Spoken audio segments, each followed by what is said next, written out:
embarrassing for him, because if you do not turn up in shape against someone like Logan Paul, he'll just throw slaps and punches at you all night, but he can do it for the whole night, as Mayweather found out. Tyson Fury will be back 100% if he wants to, that is.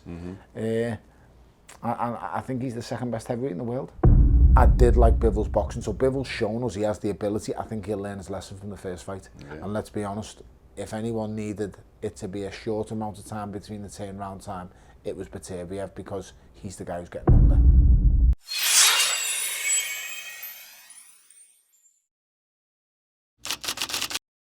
Okay, Tony Bellew in the building once again, the Bomber. How have you been? Me. All good, all good. Revitalised after a nice Christmas and New Year, so yeah. Yeah, looking fresh. Quiet, but spent with the family. We just wanted to ask you about the Rotunda ABC. For those that don't know, legendary amateur boxing gym out of Liverpool. It's produced more than its fair share of world-class talent over the years. Tony Bellew being one, the Smith brothers, Natasha Jonas, for example. Do you remember your first time walking through those doors, and do you remember kind of the aura that it had and that impression it made on you? I do remember walking through the doors for the first time. I went there for the very first time before I actually ever had a bout, and walked in and hit a bag a few times, and the mentor and the coach at the time, Jimmy Albertine, who sadly left us now, he was the main man. He watched me hit a bag and he just said, "Have you boxed?" And my response was, "No, I've never boxed." And he said, "Well, you have. Tell me who you've boxed for." And I said, "Well, I haven't." He said, "Kids who have had no bouts don't hit a bag like that." Yeah. I said, "No, my dad's taught me a couple of bits and bobs, but I haven't actually had a bout." Wow. And then I said to him, "When can I actually look at getting my first bout?" And he said, "Probably about 18 months. You don't tell me when you're going to box, kid, I tell you." Fair play. At that moment, I thought, okay, well, I'm not going to get any joy out of him for 18 months. I'm going to go somewhere else. Went to a place called Stockbridge ABC, had my first fight 6 weeks later. Won by knockout, and then after 3 more fights I ended up back to Rotunda with my tail between my legs asking Jimmy, could I box for him? So he was right in the end. Yeah, he was definitely right in the end, but yeah, good times, an amazing gym. Without them 4 walls and without Jimmy Albertine coming into my life when he did, I would never have achieved what I did. There's so many others along the way. There's Terry Quinn, there's Noel Corliss, there's Mark Kinney, there's loads of names, but Rotunda was the place where I realised my true potential, and that's where I learned how to train as well. Like no one trained like them. We trained like professional fighters, amateur boxers. It was a hardcore gym with ultimately brilliant fighters. You know, the likes of Joseph Selkirk, Joe McNally, Declan O'Rourke, the Smith brothers. Tasha came on a little bit later on. So many champions it's produced, and in where I'm from in Liverpool in the northwest, you know, we've knocked out how many world champions out of one gym and out of one, possibly one kind of little era of me with the Smiths, with Tasha. You know, you've got 4 world champions there. Yeah, David Price as well out there. David Price, he came out of the Solly. Did he? Yeah. So they were our rivals back in the day. Oh, but right, as I say, we all come together as one, because we're Scousers before we're anything else. But yeah, the Rotunda ABC is the only one in Liverpool that's produced one of the 4 belt world champions in a long time. Incredible. And kind of in a more general sense, amateur boxing, the power of it, you spoke so highly of it. Do you think it has the power to save lives, really, doesn't it? Change lives, take people out from an environment where they might be getting involved in things that they shouldn't be in, and 100% saved mine. I know it's an old cliche of boxers saying, "Oh, it saved my life." I don't even know what I'd be doing. I was doing anything to make ends meet, because I had this dream of one day becoming a world champion boxer. If I didn't have that dream, I only dreamed of having nice things. And let's be totally honest, I didn't have the education behind me or the brain power to achieve them nice things. Right. So a kid coming from where I'm from, it's only going to end in one way. And that's just the way it goes. But thankfully, I had Rotunda, I met Jimmy Albertina, I had good parents behind me, and it worked out in the end. But without them 4 walls of Rotunda ABC, I don't know what would have happened to my life. Well, hopefully you've inspired some of the kids from the area now to follow in your footsteps and pursue a dream like you did. So I'd like to hope so. I'm pretty sure you would have. In terms of amateur coaching in boxing is so important, isn't it? And they often are unpaid. You know, they put their time and their effort in. How can we make sure that the supply of amateur boxing coaches doesn't dry up? Well, all the amateur boxing coaches are unpaid. They're doing it out of the kindness of their own heart. They're doing it because they want to help kids, develop kids, and also they want to make national champions. And Rotunda ABC turns out national champions every single year. We really do. So, and the coaches, as I said before, they're not paid. So the least we can do is try and help them with their expenses that they incur. You know, traveling isn't cheap. No. Whether it's driving a bus, whether it's getting on trains, whether, you know, these guys are going to different shows every day of the week. And I say they're not being paid. If we can try and just help cover their expenses, make the stay in a hotel the night before a little bit easier, so they're not leaving, you know, at 6 o'clock in the morning to box at 1 o'clock in the afternoon and then being on a train for 4 hours. Just little things like that, and these donations go a long way. So I'm so grateful to the guys, and you know, I can't thank them enough. It goes such a long way, so thank you. Oh, what a brilliant cause, and long live the Rotunda ABC. Yes, definitely, thank you. Thank you for being here with us today. Let's have a chat about some of the more recent boxing events.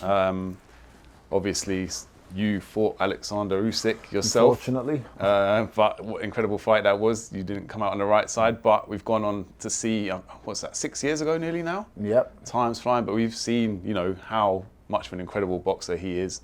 Not that you weren't, but you know, his career's progressed. He's gone up to heavyweight since then. Now he's defeated Tyson Fury again. What did you make of the fight? I thought it was a really good fight. I thought he was in complete control from the start to the finish. I just didn't think he looked...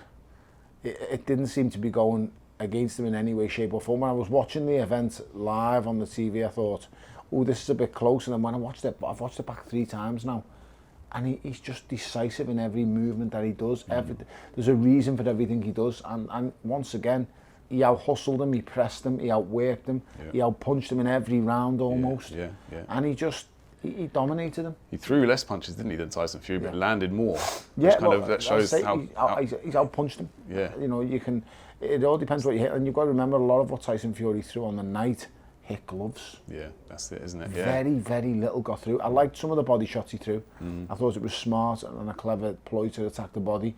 But if you're going to attack the body, you have to be putting pressure on, because you have to make them body shots count. And he didn't apply the pressure after landing some really good body shots. I know he feels aggrieved and that he thinks that he didn't lose, but you know, I think even his promoter now has gone back on record as saying he has kind of backed down a bit, hasn't he? Yeah, he's reviewed the fight and doesn't think it was a robbery anymore. You know, I think common sense, he's still going to side with Tyson Fury. That's his man.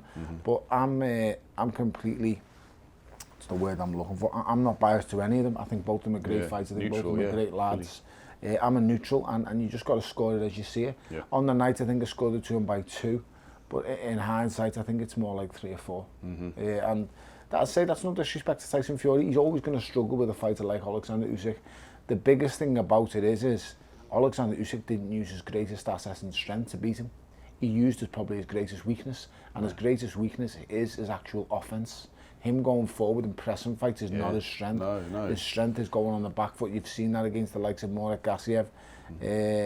I tried to do it with him. I tried to bring him to me, and I was successful for 7 rounds. But unfortunately for me, the fight had 12 rounds to go, and I got stopped in the 8th. But it's true. For someone like Tyson Fury to be pressed and dictated to the way he was by Oleksandr over 24 rounds, not just 12, is unbelievable. It really is. So I give them all the credit in the world. I think both are amazing fighters. Tyson Fury will be back 100% if he wants to, that is. I think he's the 2nd best heavyweight in the world. Well, I think it's interesting there, because we've got a question here. After both Tyson Fury and Anthony Joshua have recently suffered defeats, it looks like the only bout out there for each other now is fighting each other. Possibly, but I think that the huge clamour's died down a little bit for it. I mean, I seen a clip on my way up here today, on my way down here, today, and it said, what would you rather see more, Canelo and Crawford or Fury and AJ? And you know what? I thought to myself, oh, if you'd asked me that 12 months ago, I'd have jumped to Fury and AJ all day. But if you'd asked me now, I don't know. I think I might want to see Canelo. I don't know. Tough one, do you know what? For British boxing and the domestic scene, I'd rather see Fury and AJ.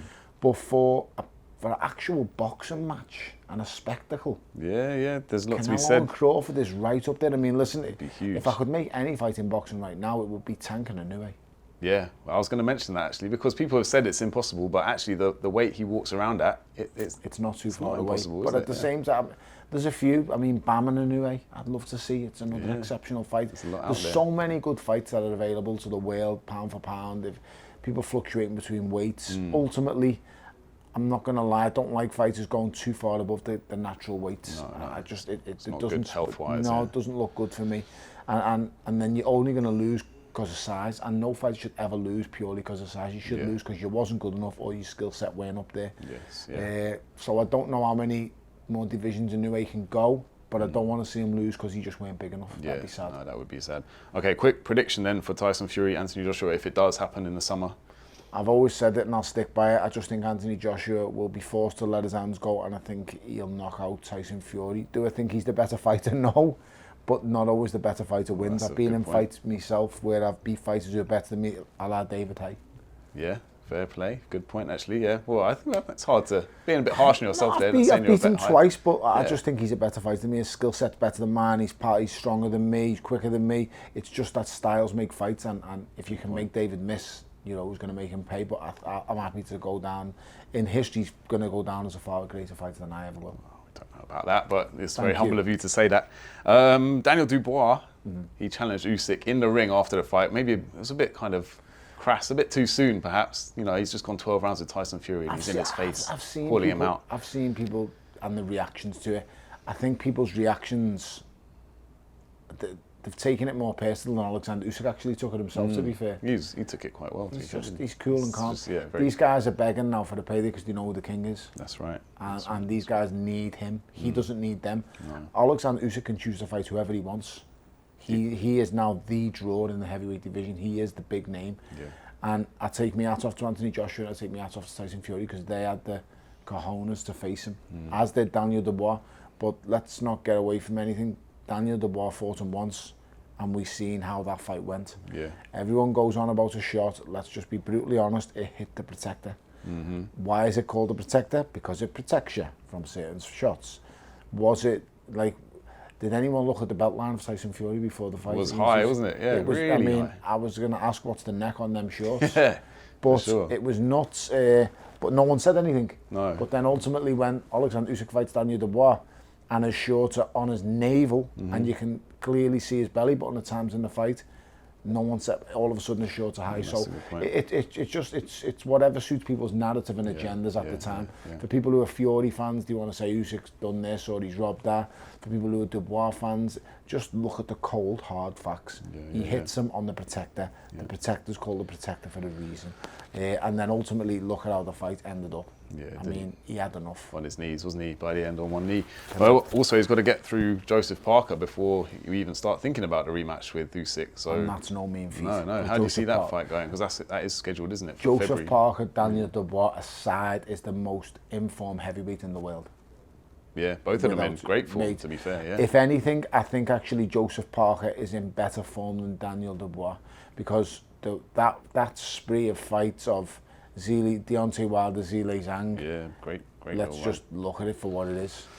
Yeah. It's absolutely ridiculous because Zhilei Zhang was undefeated, in my opinion, until he faced Joseph Parker. He's becoming a bit of a giant killer, Joseph Parker, really, isn't he? He really has. And I've got to give Daniel Dubois next on the list for him?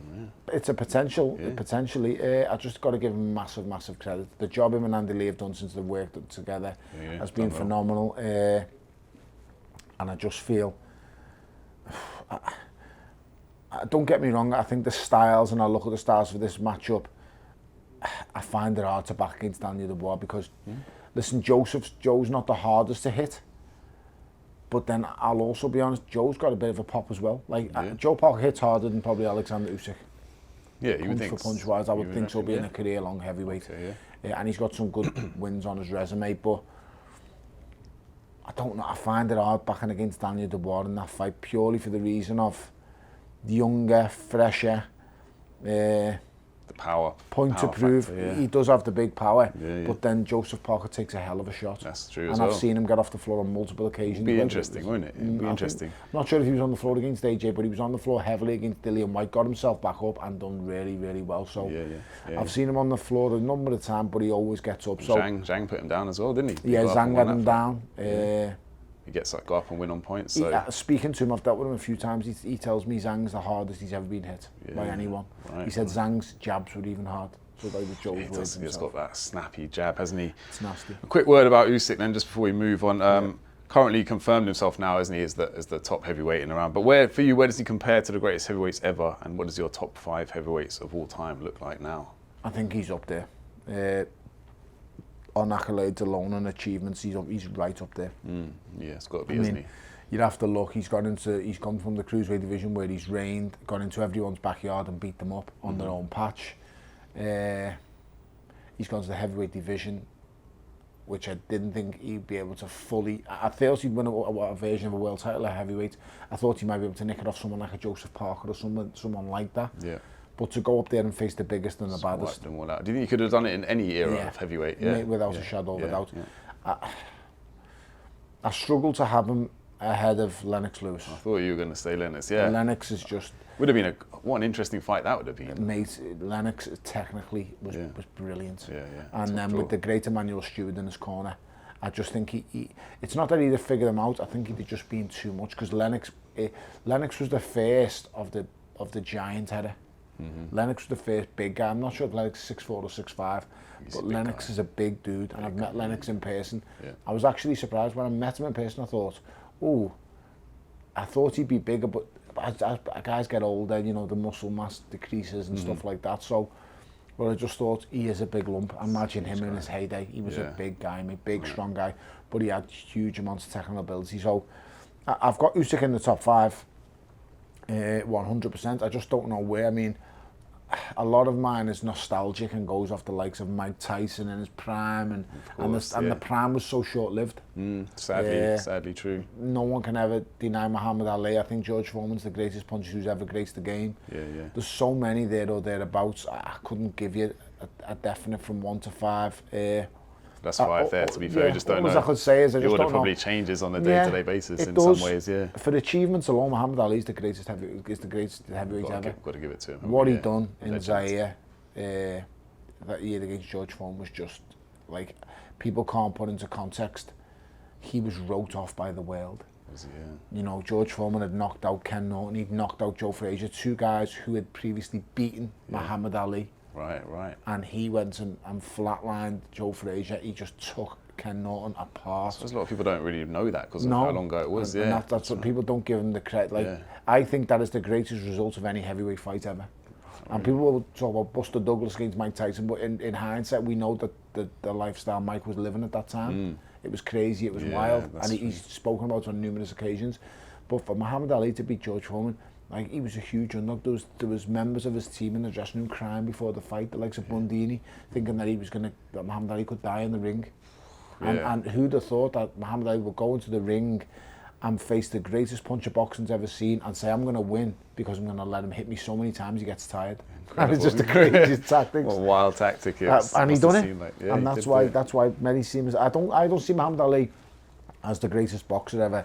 I see him as the greatest human being to ever put on boxing gloves for what he stood for. I see Roy Jones Jr. In this prime as the greatest I've ever seen, you know, full stop. Followed by the likes of Sugar Ray Robinson, your Ray Leonard, your Muhammad Ali's. But as for a heavyweight with achievements, Muhammad Ali has got to rank #1. Well, fair enough. Well, great knowledge there from the man himself. What else we got here? Okay, in terms of 2025 now, new year in boxing, we saw, I think, 4 undisputed champions crowned last year. Who are you looking forward to seeing the most this year and kind of achieving their potential?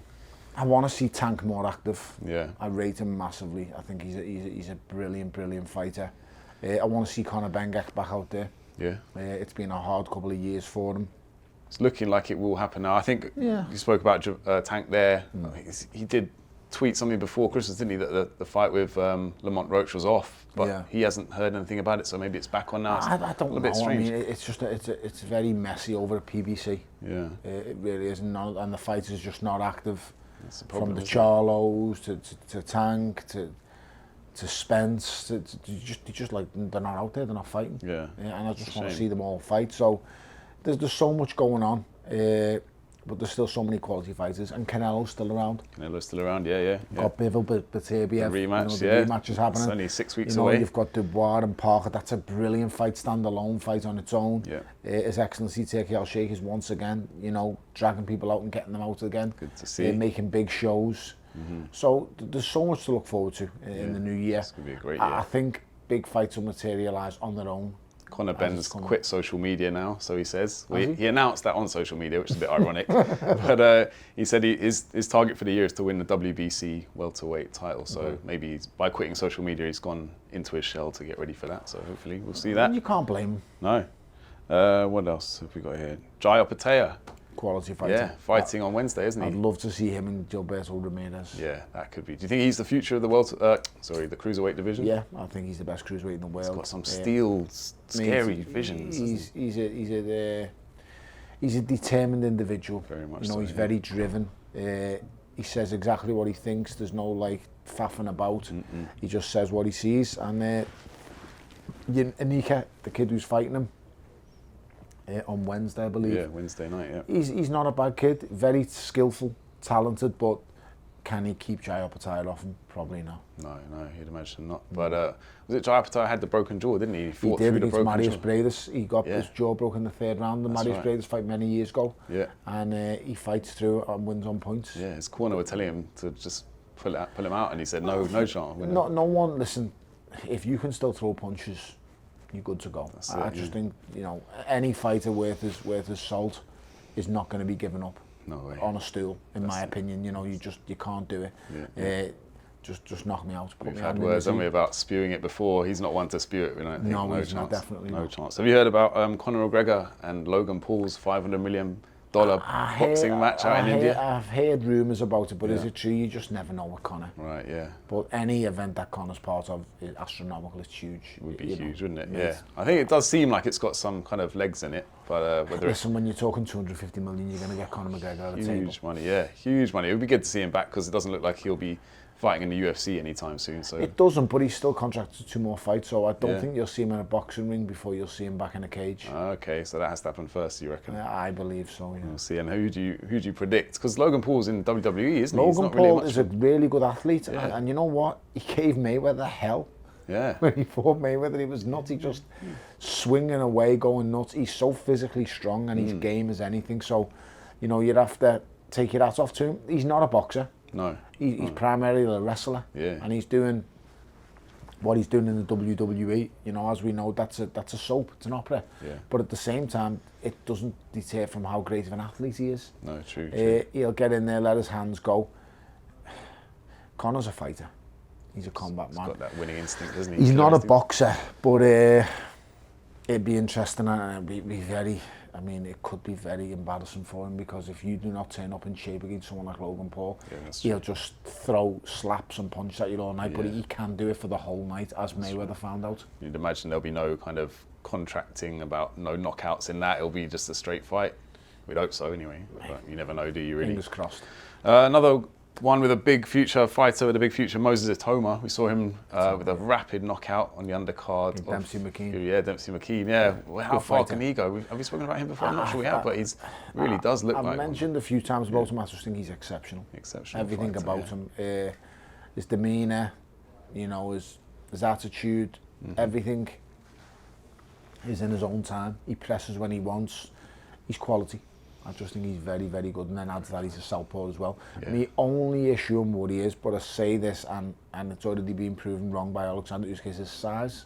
But he's a similar size to Oleksandr Usyk, might be a little bit bigger even. That's true, and he's only 19, isn't he? So he's fill only out a baby. He's going to fill out, but you need him a few more inches going that way. I see what you mean. Yeah, can't fill out vertically. No, you just want that reach to be a little bit bigger, a little bit bigger. Yeah. But I think he's a brilliant fighter. I really, really do.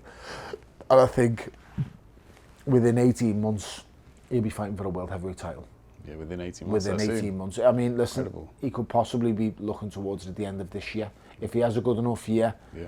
I think the thing with Moses Itauma is he's willing to face anyone. Yeah, no fear in him at all. No, there's no fear. And I just think, given a little bit more experience, I'd favour him to beat the next crop of heavyweights, the likes of Daniel Dubois, the likes of... I don't even know outside of Daniel Coley or someone maybe. Could see him going in with him. Everyone seems to be scared of him. We've called him the bogeyman before, haven't we? I heard the talk about Coley, and I think he is a good fighter, and I think he's done really well after the Michael Hunter fight. But he's got to revisit that. I just don't understand when you're in a close fight with someone and you've lost or you've been in a draw. Like run it back. I've been in 3 or 4 close fights, and I've ran every single one of them back. Yeah. I've had losses. Someone asked me today, why didn't you face Oleksandr Usyk again? Because I found out he's just better than me. So they said, why didn't you face Adonis Stevenson again? Because anyone who knows me knows I was completely stone cold dead at 175. At the weight, yeah. At the weight, so I yeah. faced everyone else who I had a close fight with. I faced again and beat them. And I think, you know, from whether it was Nathan Cleverly, whether it was Over McKenzie, whether it was David Hay, whether it was Isaac Chilemba, all these people I faced in rematches I won. And I just can't understand why these fighters, if you're in a close, hard fight, it's like I take my hat off to Jack Cattrall and Josh Taylor. They ran it back. They did, yeah. They ran it back. And when fights are in close fights, or you've got a decision you don't think you deserved, or like I stopped Over McKenzie in the 7th or 8th round, the first fight, and I held my hands up and said the referee made a mistake. He shouldn't have. You robbed me of my glory. I thought you robbed me of a nasty knockout there. I was on the verge of laying him out cold. Right. So I gave him a rematch. I didn't have to. No. My promoter at the time told me I didn't have to. But I said, you know what? No, I'm going to run it back and I'm going to show you what I can do. You're a man of integrity, and that's how you proved it there. What did you make of the decision in the first fight? You probably have commented on it, but I thought Dave done enough. But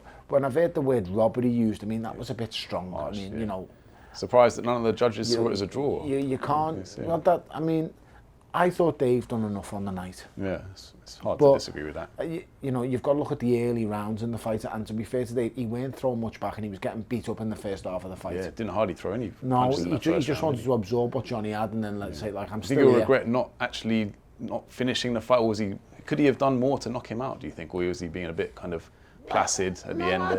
I just think Dave Allen's at that point in his career where, you know, it's easy come, easy go. He's not. It's not too. Is he really interested? Is he really willing to put his life on the line and really go for it? I mean, does he still, what's his ambitions? It's probably money. Right. And I think if he turns Johnny Fisher over in that last round and gets rid of him, everyone's just going, I'm not fighting him. Yeah, that's true. So it kind of depletes his. You let his, it back his in, you let him back in, and you give Yeah. yourself that extra rematch, and you give yourself a bigger platform. Now, I'm not Interesting. saying that he knew that or he'd done that, but subconsciously you never know what's going through a fighter's mind. Yeah, interesting And theory. he absorbed an awful lot off Johnny Fisher. Yeah, a lot of credit to Johnny Fisher as well for the Johnny punishment he showed absorbed. big balls, mate. Huge, And you've got to yeah. give him an awful lot of credit. He showed Yeah. big balls, and it's not nice in the heavy division when you're tired and someone's coming And at he you. had perforated eardrum from early. I mean, he went through the. It was a good fight. Like I said, I'm not going to use the word robbery. Lennox Lewis against Evander Holyfield one, that's a robbery. You know, you can't start using the same phrase for, you know, fights like Johnny Fisher and Dave Allen as you do for Lennox Lewis and Evander Holyfield. Not on the same level, was it? There's, like I said, I thought Dave done enough, Yeah. but he didn't get it, and Now we get to see it all over again. we get to see it all over again, and if anything, it was in his hands to do something about Yeah, it. that's a fair point. He should have put his foot on the gas. One more about another one we need to see run back. Liam Cameron and Ben Whittaker. Apparently Liam Cameron claims that Ben Shalom has rejected a very good offer to stage their much anticipated rematch. Do you think Ben Whittaker's a bit scared of that rematch? Would he rather go elsewhere?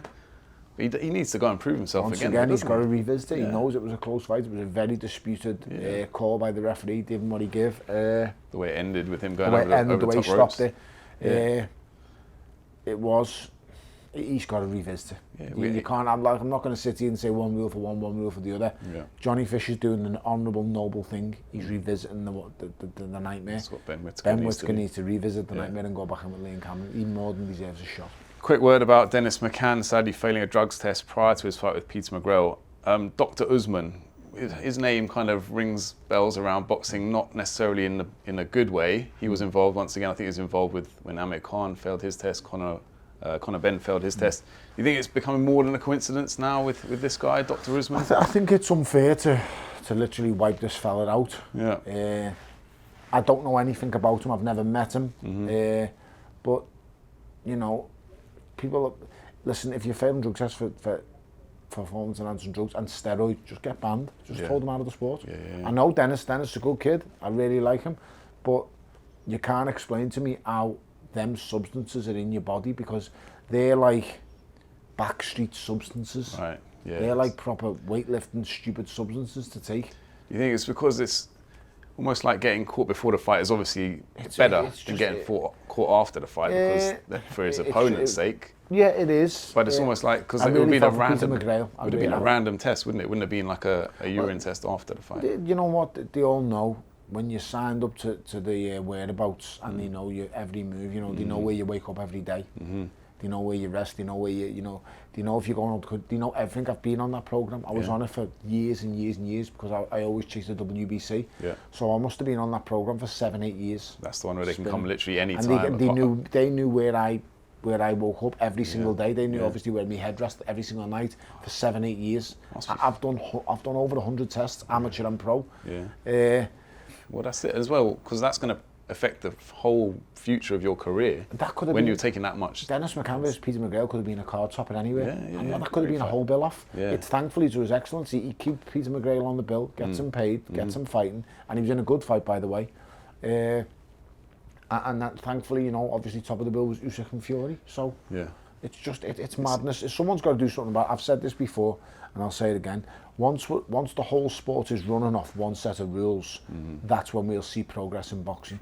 Because that's when someone gets banned for a drug test, all the sanctioning bodies, all the governing bodies, everyone bans them. It's not like I can piss off to Texas and go, right, you know what, I'm going to fight in Texas. No, if you fail a drug test, I'll get banned for life or banned for cheese, whatever it is. Globally. But globally, we need the whole thing to come together. And I just think, with the position His Excellency's in Turkey Al-Sheikh now, I think he's the man who can do it because he has that much influence. He has that much influence over boxing. He's probably the most powerful man in boxing right now. For sure. Well, it's interesting. Devin Haney and Ryan Garcia. Obviously, Devin Haney's got a lawsuit against Ryan Garcia now. It could set a precedent, couldn't it? If the fighter who's tested positive is deemed to be guilty of assault and battery, you know, it would up the ante. Would you be in favour of something like that? If he's successful with that, you're spot on. It would set a precedent, and it's nuts to think about it. If he wins that case, that's insane. Huge. I mean, huge for boxing. It is, but I don't. It's a minefield. It really is. I don't know where you go from there. Then. Right. I genuinely don't know where you go. Like I said, not every fighter's got millions like Ryan Garcia does. So some fighters can walk into the ring, juiced out of the tits and don't care. Sue me. I ain't got it, but I'm going to win. Fair. And some fighters are like that. I know, I've been around a lot of fights in my lifetime, and I just think I can't get my head around fighters who are going to take something, put it in the body, and go to the ring knowing they've got an unfair advantage. I mean, I used to feel bad sometimes when I had Grant gloves on and my opponent didn't. And I think, you idiots, how have you not picked these gloves? Because the Grant gloves, I used to feel used to give me an advantage, and if the opponent didn't have them on, I think I've got one over on you here. I see, because they've got less padding in them? Yeah, it's not less padding, it's just they feel like the way the gloves are made. It's just, certain gloves are made in certain ways. It's like the Mexico Reyes gloves years ago were made with horsehair. Well, it doesn't take rocket science to think what's nicer to be hit with foam or horsehair. The horsehair is going to move around and do things. So, and it's just, I used to have thoughts like that before fights. I hope he's not got grandson. Then we get to the rules meeting the night before, and sometimes I'd face a fighter and I'd go, I've got grandson, or I've put rares on, he's put rivals on. Now, rival gloves are the best protective glove in the game. Nothing protects your hands better than rivals. I think they're the best glove for protecting your hands. And I had weak hands, by the way. But I was willing to put my weak hands at risk by putting them in Grants, because Grants are a puncher's glove. Do more damage with the opponent. And I know it's going to hit you 10 times more with Grants, and I'm also more likely to cut you. Interesting. So it's just little things like that, advantages, but I couldn't think of nothing worse. Well, that's a fair advantage. That's me getting one over. Exactly, and it psychologically helps you out there, but it's totally different from putting something in your body that's going to give you that. Something in your body, mate, you just need banning for life. And I say, once one's banned for life, I promise you'll see them just drop out the sport. Yeah. Well, that's what we need to do then. Let's hope it does happen this year. Let's not finish on that note, though. Let's finish on a more positive note. Obviously, we've got like we said, the Bivol-Beterbiev rematch coming up, which should be brilliant. The first match was incredible. Do you see this one going the same way, or do you see it turning out differently? I do, but I think Bivol wins on points. Eddie Hearn thought that should have been the outcome in the first match. I don't know with the first one. I mean, it was close. Yeah, it was close. Great Once fight. again, I thought it could have went either way. I thought Bivol was the better boxer on the night, but I thought Beterbiev pressed the whole night, and he outpunched. He just outworked him. Yeah. And I think them championship rounds in that fight were big. I did like Bivol's boxing, so Bivol's shown us he has the ability. I think he'll learn his lesson from the first fight. Yeah. And let's be honest, if anyone needed it to be a short amount of time between the turnaround time, it was Beterbiev, because he's the guy who's getting older. He's 40. He's coming up to that's 40. true. You don't think of him being that old, but he is actually that old, isn't he? He's an amazing athlete. Incredible I've got guy. all the respect in the world for him. I think he's an amazing, amazing athlete. Brilliant. And he's a seriously underrated fighter. Very, very good. Exceptional amateur boxer. Brilliant. He really is. But Father Time waits for no one. And I just think Bivol, with the better footwork, if he uses it to the full capability this time, I just think he can manoeuvre himself around Artur Beterbiev, but never write someone off with that kind of power. He's probably, pound for pound, the biggest puncher the light heavyweight division's ever seen. I would go as far as saying that. I've never seen a puncher as big. I mean, I think of Archie more when I think about someone like him, but ultimately, I think Beterbiev's the biggest puncher the light heavyweight division's ever seen. Big claim, big claim. And if Bivol wins this, then we have to have the trilogy as well, don't we? Hopefully. Definitely. It's all about how much more can Beterbiev's body take. True, And then if Beterbiev is successful, I think the crowning fight and the fight I'd love to see is Jai Optaia versus Beterbiev. Massive. I think that is Could just be huge, couldn't it? mouth-watering. Could be huge. You might see then size really matters, but then on the other hand, Jai isn't the biggest cruiserweight. Like I've stood with Jai, and Jai's just not. He's not the biggest. Okay. Don't get me wrong. He's the best. Samoan physique, though, hasn't he? He's the best. He's just not the biggest. You don't always have to be the biggest to be the best, as we've seen with Oleksandr Usyk. True, very true. So much to look forward to this year. Stay tuned to Fight Lens. Tony Bellew, the Bomber. Thank you once again. You're a legend. Appreciate that. Thank you very much, boys. Good stuff. It was a pleasure.